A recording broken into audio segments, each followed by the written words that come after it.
என்னடா 1:20 கிளம்ப வேண்டிய ட்ரெயின் 4:10 கிளம்புன்னு சொன்னாங்களே, மணி 4:30 ஆச்சு என்ன கிளம்பலையே அப்படின்னு சொல்லிட்டு கானில் கீழே இறங்கி வந்து பார்த்தா இத்தனை பேர் ஒரு ட்ரெயின் கிளம்புறதுக்கு ஒர்க் பண்ணிகிட்டு இருந்தாங்க.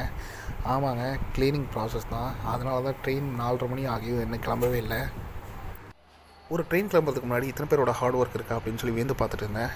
அங்கே வர ஒரு அக்கா வந்து பீடா வாங்கி துப்பி போட்ட பீடா வந்து போகவே மாட்டேங்குன்னு சொல்லி ட்ரெயினில் எக்ஸ்ட்ரா தண்ணியை வேறு ஊற்றி வாஷ் பண்ணிட்டு இருந்தாங்க. அதெல்லாம் பார்க்கும்போது கொஞ்சம் கஷ்டமாக தான் இருந்தது. அப்போ தான் மனசில் ஒரு விஷயம் தோணுச்சு, நம்ம முடிஞ்ச அளவுக்கு ட்ரெயினில் போகும்போது டஸ்ட்பினை யூஸ் பண்ணி ட்ரெயினை வந்து முடிஞ்ச அளவுக்கு சுத்தமாக வச்சுக்கணும். நீங்கள் யாராவது ட்ரெயினில் போகிறீங்க அப்படின்னா இவங்களோட ஹார்ட் ஒர்க்கெல்லாம் ஞாபகம் வச்சுக்கோங்க. ஸோ அந்த மாதிரி ஞாபகம் வச்சுக்கிட்டீங்க அப்படின்னா நீங்கள் வந்து குப்பையை வந்து கண்ட இடத்துல போட மாட்டீங்க, டஸ்ட்பினில் தான் உங்களுக்கு போட தோணும். ஸோ மறக்காமல் ட்ரெயினில் போனீங்க அப்படின்னா டஸ்ட்பின் யூஸ் பண்ணுங்கள், இந்த மாதிரி கண்ட இடத்துல போடாதீங்க. நம்ம தெரிஞ்சு என்னங்க பிரயோஜனம், இந்த பீடா வாங்கினுங்க சொன்னால் கேட்க மாட்டாங்களே.